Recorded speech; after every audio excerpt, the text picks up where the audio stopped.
While we've been enjoying playing games like Mario Kart World and Cyberpunk in the wake of the Nintendo Switch 2 launch, here at My Life in Gaming we're often even more excited about, or concerned about, seeing how new consoles handle the games we already own.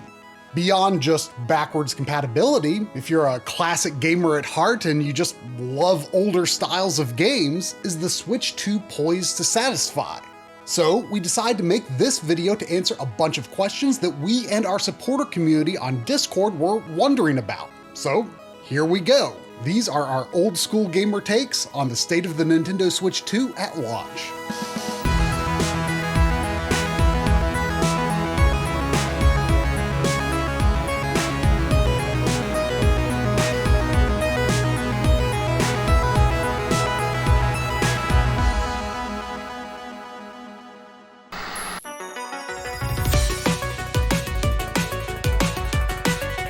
New console launches are always such an exciting time.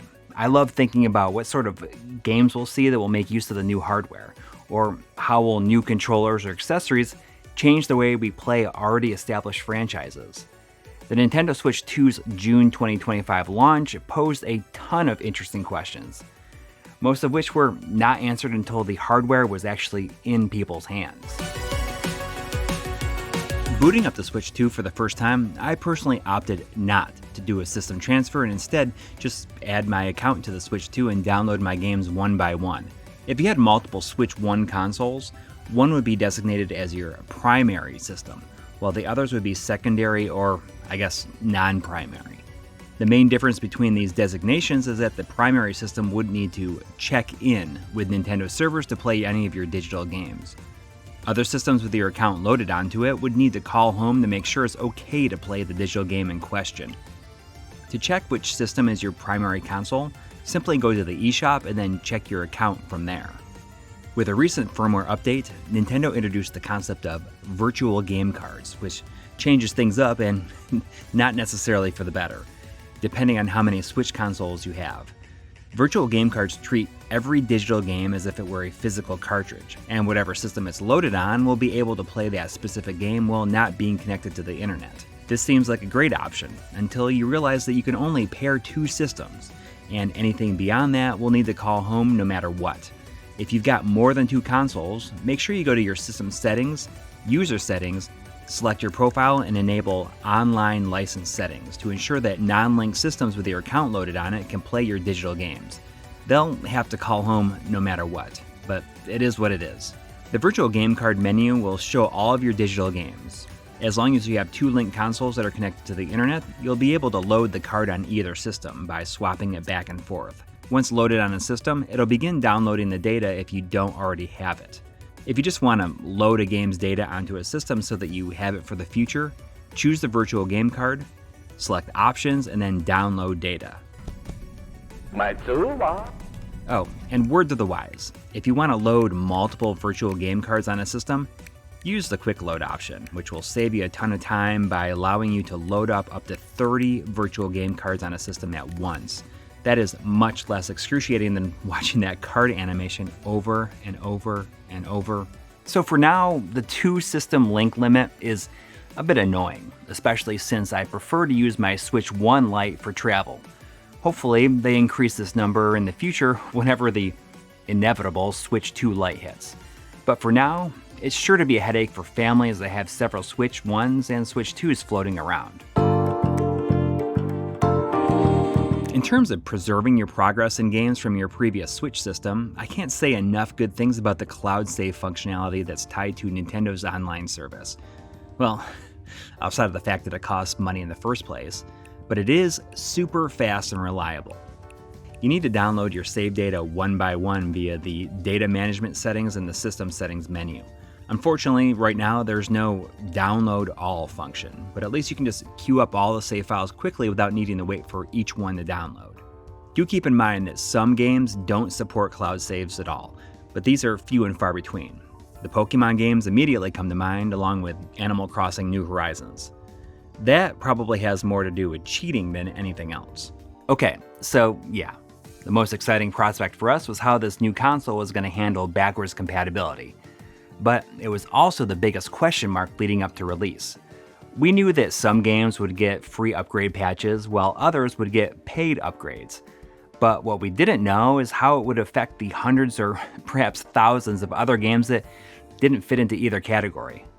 So Try is going to get into the various upgrades and improvements and pitfalls in a little bit, but I'm going to quickly look at some basic functionality.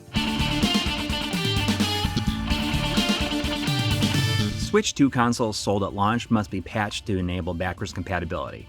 But even if that remains true of units sold later, although I doubt it will, Nintendo does have a good track record of providing system firmware on game cards. So as time goes on, and later firmware is included with new games, this shouldn't be a major long-term preservation concern. But let me know if I'm overlooking something here. We heard rumblings that the internal storage might be faster than the new game cards. In doing tests for this video, we were surprised to discover something that we'd never even heard discussed before. That game cards for the first Nintendo Switch can also be slower than digital downloads.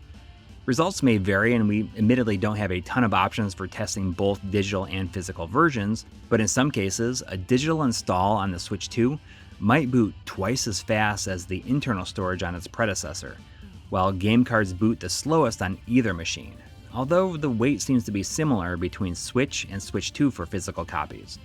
The trend we're seeing seems to suggest that you probably will not see much improvement on Switch 2 with your physical Switch 1 game card speeds. As far as I can tell, if a game has a Switch 2 patch, paid or free, then it's not possible to play the Switch 1 version on that system at all. It seems to actively blacklist those games from playing in this situation. On the other hand, I do find it pretty neat that some physical game cards, such as Zelda Breath of the Wild and Tears of the Kingdom, contain both the Switch 1 and 2 versions on the same cartridge, and are playable on either console. Maybe it's a bit controversial, but I love the Pro Controller on the Nintendo Switch. It fits perfectly into the contour of my hands to the extent that, for 3D games, it might have been my favorite of the big three for a number of years. But two things really kept it from becoming truly great. The so-called HD rumble, and of course, just how crummy that Dpad was for 2D games. On the outside, the Pro Controller 2 feels super premium. I wasn't sure about the smoother contour of the plastic this time, but I got over it pretty quick. The GR and GL grip buttons are a nice addition and don't get in the way. I love that they can be remapped on a game-by-game basis, although I have to admit that I'm a little bit disappointed that as of right now, they can't be assigned to button combinations. Hopefully that'll be added in the future. I'd also like to give a special shout out to the friction-free analog sticks. I've never quite felt anything like them before. Although I've never run into the issue myself, I especially hope that these stand up to drifting issues since it was such a huge problem with the original. I'm just so sick of hearing about it. Okay, so yeah, it's entirely possible that the later Pro Controller 1 units might be a little bit better, but of the several that I've owned and used over the years, from launch to about, 2 years ago, every single D-pad goes completely flat when pressed in the middle, which is, well, it might be fine for quickly selecting Infernal Demons and Bayonetta 3, but it's decidedly not great for accuracy when it comes to your typical run-and-gun side-scroller. Hoping that this would be fixed with the Switch 2 Pro Controller was at the top of my mind, and was one of the first things that I checked when I got home with the system on launch day. Okay, so yes, it does have a bit of a center pivot, which is a promising sign. But let's see how well that stands up to the true test of D-pad directionality, the Contra test. What we're looking for specifically are unintended diagonal presses, which in a hectic game of just about any Contra will get you killed since you might start running forward while laying prone. With the old Pro Controller, this would happen fairly often. Another good method is to rapidly turn left and right and see if it triggers a brief duck. So here's where Try and I's results differed. He instantly felt that something might be off. But for me, well, I have to say that it's pretty spot on overall. He found that running forward and quickly ducking in Contra, there was something like a 40% chance that he'd be facing the wrong way. But then I didn't run into this exact situation at all. In fact, I was able to play through almost the entirety of NES Contra for the first time in maybe 3 or 4 years without using a continue, which says a lot. Playing a good amount of that, Contra 3 and Contra Hardcore, I never once ran into a situation where I started running when I was meant to be ducking. In fact, I'd get zap stunned on level 2 and 4 pretty often with the original Pro controller. And there's no such thing with that with the Pro 2. So, I don't know. This could obviously come down to a number of different factors. I mean, after all, I'm guessing that I probably used the Pro controller with a whole bunch more 2D-centric titles than Tri did. But, dare I say it, I mean, maybe it comes down to luck of the draw, meaning that some controllers were made better than others internally, depending on where they were manufactured. But, it's just one of those unknowable things since the thing just launched. Anyway, just to make sure I'm not crazy and totally off base with my D-pad evaluation, let's see if I could run into any fatal flaws with other 2D-centric games with my specific Pro 2 controller. In pretty much all situations, I didn't feel like I was making any moves that weren't intended, and all hits taken from enemies were because of my own screw-ups. Tetris Effect is another good D-pad test, where pressing up or diagonally up will instantly drop your tetromino to the bottom. This can seriously screw up one's flow, and neither Tri or myself had this happen unintentionally.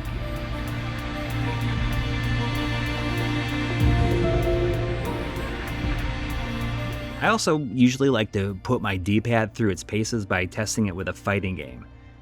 I like to see if I can perform a forward, down, down, forward motion and execute a dragon punch across an arena without throwing out any other moves, like, say, a fireball.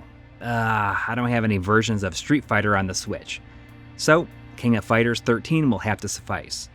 And, once again, there's no problems. So, while these are certainly not, definitive tests, I think that we can agree that at the very least, this is a pretty sizable jump in quality over the Pro Controller 1's D-pad. The big question mark that remains is input lag. This was a sore spot for a lot of people on the Switch 1, even though I myself didn't particularly struggle with it.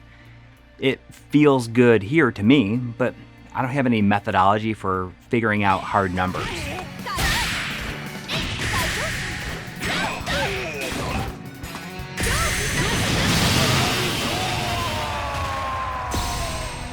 Every Switch 2 player having access to mouse controls and the Joy-Cons is a pretty big deal. But can you use a USB mouse instead? Tri wanted to play Cyberpunk with gyro aiming with the Pro Controller too, but the menus are a very PC-first design, which he prefers to control with a mouse. Unfortunately, the game doesn't allow for a Pro Controller and Joy-Cons to be active at the same time. So he set up a trackball with a wireless USB receiver so he can switch between the two seamlessly. However, the Switch 2 system settings for mouse sensitivity does not seem to impact the USB mice, only the Joy-Con mouse. So if you're interested in setting up a separate mouse for the Switch 2, it would probably be smart to make sure it has built-in DPI settings, so that you can control sensitivity on the hardware itself, like you can do with the Game Ball Thumb that Tri bought. Don't necessarily expect this to work with all games, because only the Joy-Con mouse works in Welcome Tour and on the Switch dashboard. The games we can test mice with right now may not fit the theme of this episode, but we're excited to see what might happen when classic PC adventure games and shooters appear on the system. And then you've got the Switch Online controllers. Tri has been using the SNES controller as his go-to pad for side-scrollers for a while now, but the thing that's kept me away is the lack of a home button. With the system-wide button remapping getting a spotlight on the Switch 2, I had hoped that maybe I'd be able to remap the tiny ZL button to serve this function. Alas, as of right now, none of the Switch Online controllers support button remapping, which is a bit of a letdown. Hopefully this is something to be incorporated into a future update, because it just seems silly to keep it out and would significantly increase their potential. On the topic of those Switch Online controllers, the addition of Nintendo GameCube support was a touted feature during the Switch 2 reveal. And as with previous classic game apps, Nintendo released a wireless GameCube Classic controller to go along with it. And like the other NSO controllers, it's pretty amazing. One thing that we weren't expecting with the NSO GameCube controller is that it has gyro controls. Nintendo has never really encouraged the use of these controllers with anything other than their classic game apps, so it's a little curious why they decided to include that feature here. I wonder if they have something in mind. While the NSO controllers can't be remapped at the system level, you can remap controls per game within the NSO app for Joy-Cons, Pro controllers and GameCube controllers, which can especially help with those who might no longer be used to the vertical and horizontal camera inversion that was typical of this generation, like me. Although I quickly realized that this would also reverse the inputs for using the Wind Waker and Zelda, which is just as bad, if not worse. As people have had the opportunity to put the GameCube NSO app and controller through their paces, two things have been discovered. Firstly, there's a decent amount of input lag present, and secondly, the analog stick sensitivity is absolutely ridiculous. We're talking like tilting it halfway is equal to a full push. I thought something was way off when I was playing F-Zero GX, and this confirmed it. All sense of subtlety was lost whenever I was going around steep turns. It's like I could barely control my machine, and I've played this game quite a bit over the years. It's super apparent in Wind Waker because the range at which your camera pans slowly is super small, way smaller than it was on the GameCube. So whether or not this is an app problem or a controller problem, hopefully it can be fixed soon via firmware or app updates, because this is pretty annoying and it basically renders F-Zero nearly unplayable for me.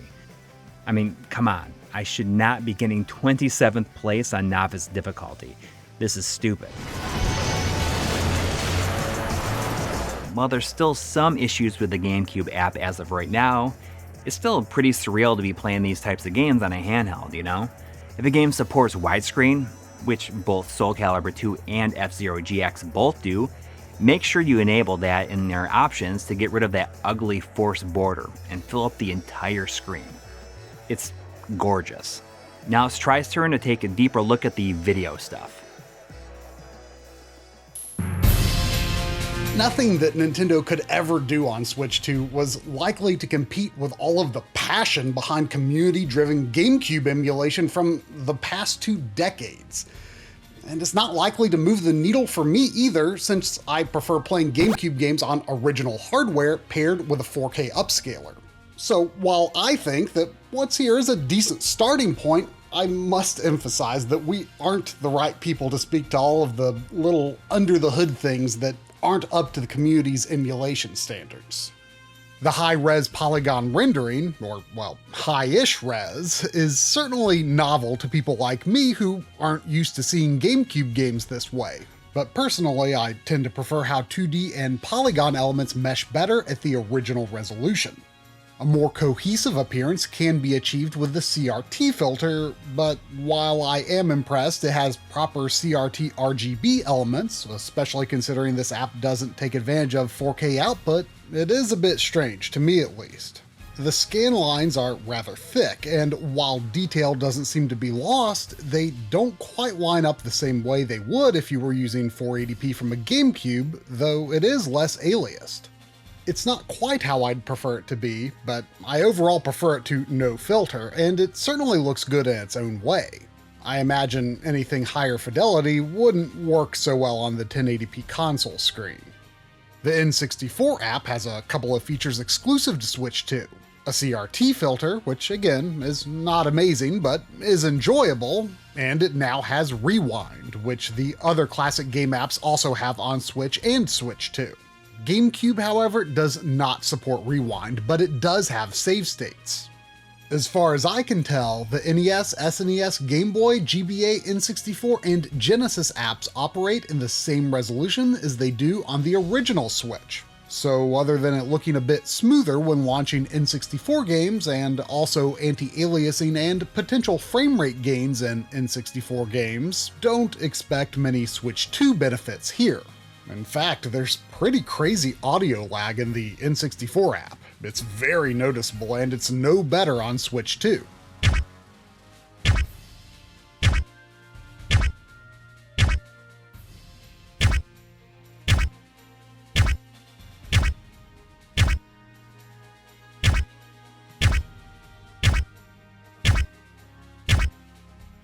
One question we get a lot is whether a 4K upscaler like the RetroTINK 4K or PixelFX Morph might still be helpful with the Switch 2.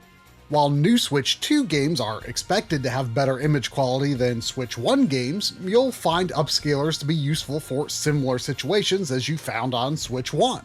For pixel art games, you can pre-scale to match the base resolution and add scanline effects. And for any 3D games with lackluster image quality, I find that using RetroTINK 4K settings akin to an HD CRT makes some of the rough-edged games look just a touch cleaner. Just be sure to set the dock to output 1080p or 720p first, as the RetroTINK 4K and Morph's HDMI inputs cannot take anything more than 1080p at 60Hz. Another common question is whether you should set output to 2160p for Switch 1 games or instead output 1080p and let your TV handle it. The Switch 2 does apply a bit of sharpening as it upscales sub-native content for 2160p output. That includes the dashboard, which is 1080p. While raising sharpness on TVs usually just adds ringing, I do know that the sharpness slider on LG OLEDs from at least 2020 onwards actually yield quite good results at lower settings, smoothing over aliasing without introducing ringing artifacts unless you push it too far. Sharpness 8 seems like the sweet spot on my LG C1, so yeah, 1080p for lower res content may be the way to go if you care to micromanage this.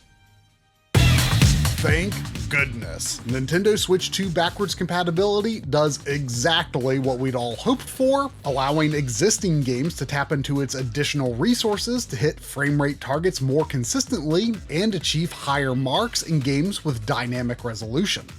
For games without Switch 2 updates, we can expect resolutions in docked play to be configured for up to 1080p. The Xenoblade games on Switch are known for having rather aggressive image treatment, but as things stand, I've only found evidence of very minor dynamic resolution boosts in Xenoblade Chronicles 2 and Xenoblade Chronicles X. Xenoblade Chronicles Definitive Edition and Xenoblade Chronicles 3 didn't show any increase to the underlying rendering resolution in the admittedly limited samples I took in testing. But even if advantages could be found elsewhere in these games, you should mostly just notice a more stable 30 frames per second in the Xenoblades, while hoping for free updates down the road. More positively, a handful of games that I've caught looking noticeably higher res on average on Switch 2 through brute force boosts to dynamic resolution include Harvestella, Bravely Default 2, and Lara Croft and the Temple of Osiris. The more tangible benefit of playing Switch games on Switch 2 by far is in frame rate. I'd been putting off playing games like Goemon's spiritual successor Bakeru in hopes of Switch 2 boosts, and my patience has certainly been rewarded. Even the likes of the House of the Dead remake, not a well-regarded product by any means, actually seems pretty darn fun now if I'm being honest, especially when using gyro aiming, which now feels way smoother. The most stunning transformation that I've tested for myself is Monster Hunter Stories 2. While it was poor form to not cap this game's frame rate at 30 for original Switch, we now greatly benefit from that oversight because it seems to be able to hit 60 FPS quite easily. Switch 2 can't fix everything though. For instance, while Bayonetta 3 gameplay is smooth now, some cutscenes are video files with woeful frame pacing, and that's just the way they are. And other games like Asha and Monster World, well, it definitely runs better on Switch 2, but it still has persistent hitches. I'm a bit surprised because other systems prove this game can be smooth. Dragon Quest Builders 2 is infamous for allowing players to visit user-generated islands that slow the Switch down to an unplayable state. The Switch 2 tends to be a bit hindered too in the most complex islands, but the performance uplift is absolutely massive. This probably won't be a big problem on Switch 2 for people like me who just want to play the campaign, which I understand shouldn't involve nearly so elaborate structures, so normal gameplay is looking very smooth. Of course, games that have received or will receive free or paid Switch 2 updates can break the boundaries of resolution, frame rate, and other graphical parameters set by the game for play on the original Switch. The notorious frame rate stutters in Link's Awakening are either completely gone or at least practically completely gone, even while the rendering resolution is increased alongside it. The problems in Link's Awakening bothered me so much that I'd been waiting on Switch 2 to play Echoes of Wisdom, and I've now been proven right for having done so. It's not without a hitch here and there, but they're blink and you miss it. And I'd love to replay Super Mario Odyssey on Switch 2 with higher resolution and more robust Joy-Cons. I never did 100% this. I'd never given Pokemon Scarlet a try until now, and 60 FPS 3D Pokemon is certainly surreal. While aliasing is satisfactorily mitigated, it is a touch soft under closer examination with some temporal artifacts, which I have to say I did not notice without getting off the couch and closer to the screen. It's certainly the lesser of two evils between that and the low frame rate of distant characters and objects seen on Switch 1. Meanwhile, Splatoon 3 finally gets 60 frames per second in its main hub area, while also just being all around crisper. But the true significance of Splatoon 3's update is that it was announced and released after the Switch 2 launch, making it the first sign that Nintendo could hopefully continue with free updates beyond the initial list. A number of the free update games have HDR listed as an added feature, but I haven't spotted brighter highlights in any of the ones that I can test, and in fact they appear to me as darker than SDR output. However, I don't know if this has anything to do with the Breath of the Wild and Tears of the Kingdom updates being paid upgrades, but they have usable HDR. Lights, fire, and effects from teleportation and Zonai technology actually display noticeably brighter. But weirdly, the sun and sky remain dimmer than those things, which makes no sense. Calibrating HDR on Switch 2 is a whole can of worms itself, but seeing as I've found no compelling reason to use HDR output for older games, this isn't the right video for it. I wish I could just say, set the system to only use HDR for supported software, but since some of those updated Switch 1 games will trigger HDR, you'll have to sometimes disable HDR to avoid it. I won't get into all of the criticism, much of it fair enough, that has been leveled at the Switch 2 screen, but it is totally tolerable for me in the context of handheld gaming, which I've never held to the same standard as TV play. The positives are that the larger size is very enjoyable and colors do pop, arguably too much. Since the Switch 1 has a 720p screen, you should generally expect games without Switch 2 updates to use resolutions no higher than 720p in handheld mode, even though docked parameters would have been a better fit for the 1080p screen. However, it's turned out that some games have actually just been 1080p in handheld mode all along, with the original Switch just downscaling 1080p to fit the 720p screen.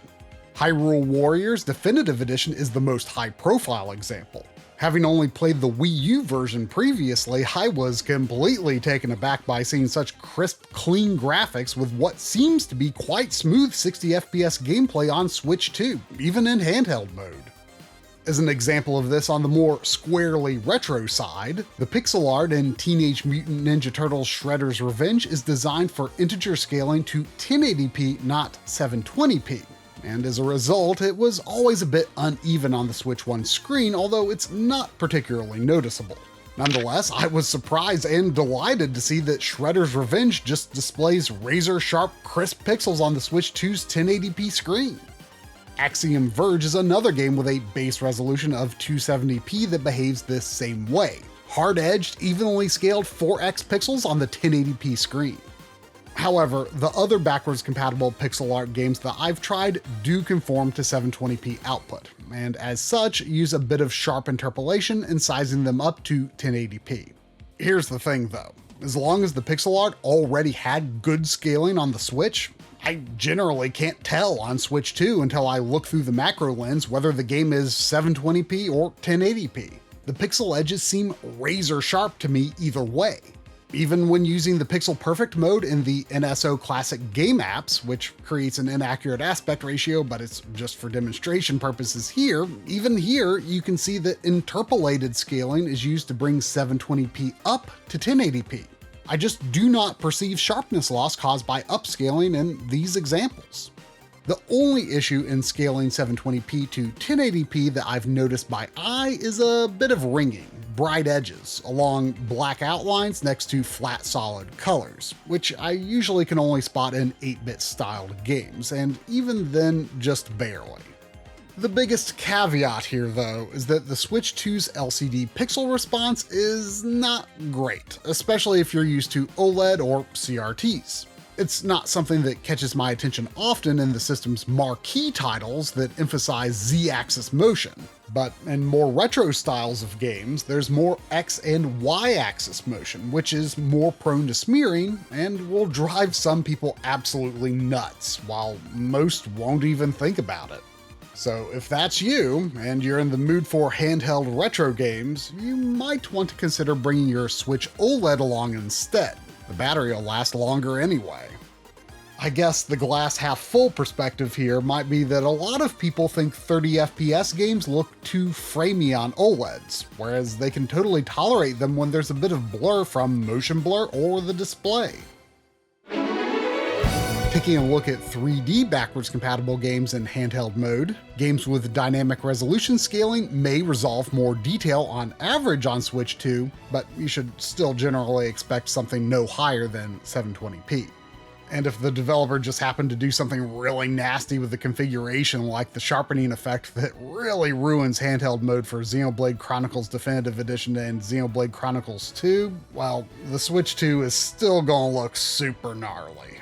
However, this goes both ways. What was bad may still look bad, but what was good still looks good. While the merits of the screen itself are up for debate, my conclusion is that the choice of establishing 1080p as the screen standard for the Switch 2 platform instead of 720p has not tangibly harmed image quality for lower resolution games. This isn't a repeat of how DS games look on 3DS. If a game already looked great at 720p on the Switch 1 in handheld mode, then the upscaling that Nintendo has employed here for the 1080p Switch 2 screen honestly works far better than I dared hope. If a game looked, well, good, but still fairly alias due to having a fixed sub-native resolution like Paper Mario the Thousand Year Door here, well, the perceived aliasing presents essentially identically to my eye on Switch 2. Every now and then in my testing, I would see something in a fixed resolution game that looked a bit blobby, blurry, jaggy, or crunchy. But then when I would check against the same thing on Switch 1, well, usually it doesn't look tangibly better there either, really. A funny addendum. Similar to holding Start to launch DS games in their native resolution on a 3DS, the default game chat sizing with a smaller gameplay window is 720p handheld, displaying backwards compatible games 1-to-1 with no scaling. I'm sure a lot of folks are thinking I'm not mad enough about the screen, but the truth is, handheld mode is just a bonus feature to me. I wouldn't accept its shortcomings on my main TV, but for something to play while traveling, it's not gonna make me sick.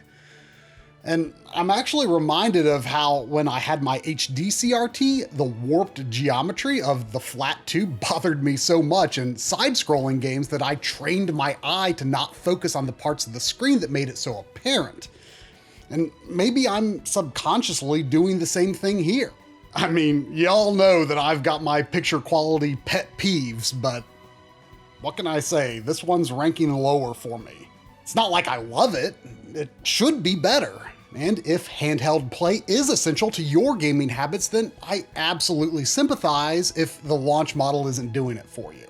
But the key takeaway for me is that the upscale from 720p to 1080p does little to no harm, which is good news today and also good news for a potential OLED model in the future. But with the performance benefits, Switch 2 is already a worthy choice for plenty of backwards compatible games, especially when docked.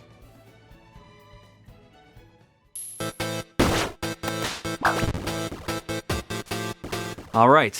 As we wrap up this video, I wanted to quickly show off some little odds and ends of the Switch 2's capabilities that I've appreciated since launch.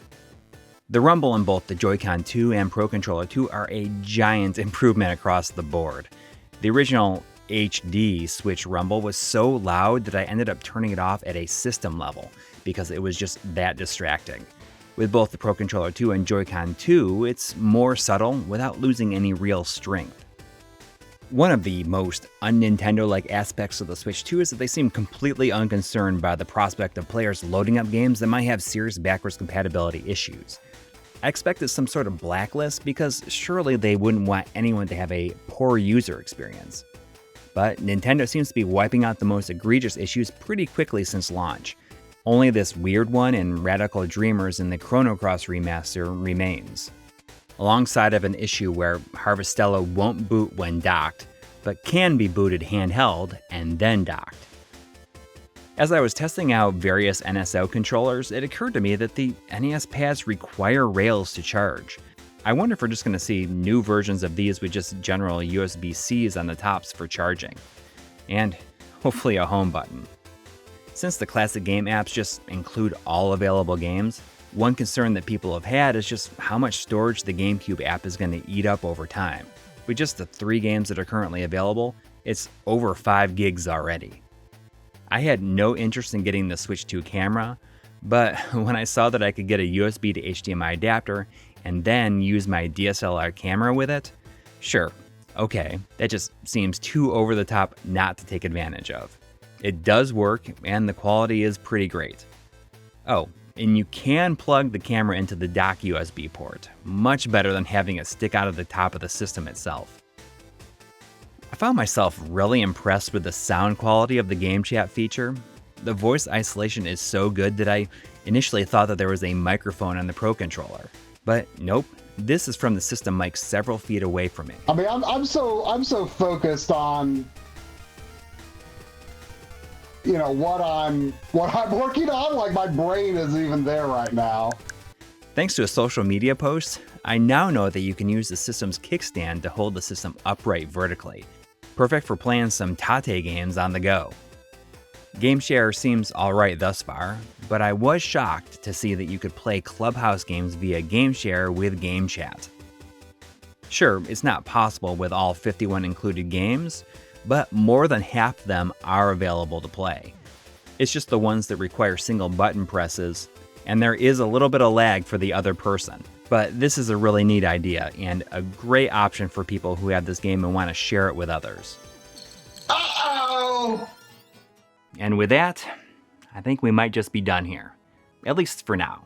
The Switch 2 is still young, and I'm looking forward to witnessing how things change and evolve over the next 5 to 7 years of this generation. I mean, considering the size of the Switch 1's library and the way that backwards compatibility is already making improvements to some of the rougher running games, I think that we have a lot to be excited about.